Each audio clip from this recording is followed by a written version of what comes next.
दोस्तों पीओके की बात करते हैं तो हमारे माइंड में सीधा कश्मीर का डायग्राम आता है, लेकिन क्या आप सीओके के बारे में जानते हैं? जी दोस्तों, आज हम पीओके और सीओके के बारे में जानेंगे। अगर पीओके की बात करें तो पाकिस्तान ऑक्यूपाइड कश्मीर मतलब पाकिस्तान द्वारा कब्जा हुआ कश्मीर, और अगर सीओके की बात करते हैं तो चाइना ऑक्यूपाइड कश्मीर मतलब चाइना द्वारा हड़पा हुआ या फिर कब्जा हुआ कश्मीर।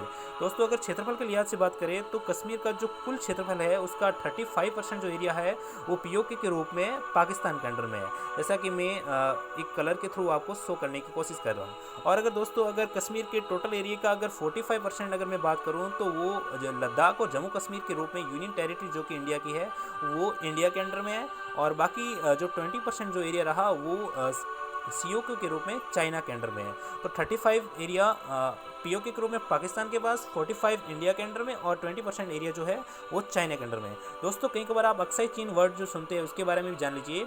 अक्साई चीन जो अपने आप में अक्साई दो शब्दों से बनकर बना है। अक्साई एक उइगर भाषा का शब्द है, उइगर भाषा जो कि तुर्क भाषा का ही एक रूप है। तो आपको बता दें जो उइगर भाषा में अक्साई दो शब्दों अक और साई, अक का मतलब होता है सफ़ेद और साई का मतलब होता है घाटी, मतलब सफ़ेद घाटी, क्योंकि ये जो अक्साई जो ये क्षेत्र है पूरा पर्वत और बर्फीला इलाका है, तो ये जो बर्फ़ होने के कारण इसी कारण इसको अक्साई यानी सफ़ेद घाटी कहा जाता है। और चीन शब्द की बात करें तो वहाँ की स्थानीय भाषा में चीन का मतलब रेगिस्तान से लिया गया है, क्योंकि ये पूरा अक्साई चीन एक दुर्गम स्थान है जहाँ कोई मानव नहीं रह पाते हैं, इसलिए उसको रेगिस्तान की उपाधि दी गई है। तो अक्साई चीन का मतलब होता है सफ़ेद रेगिस्तान।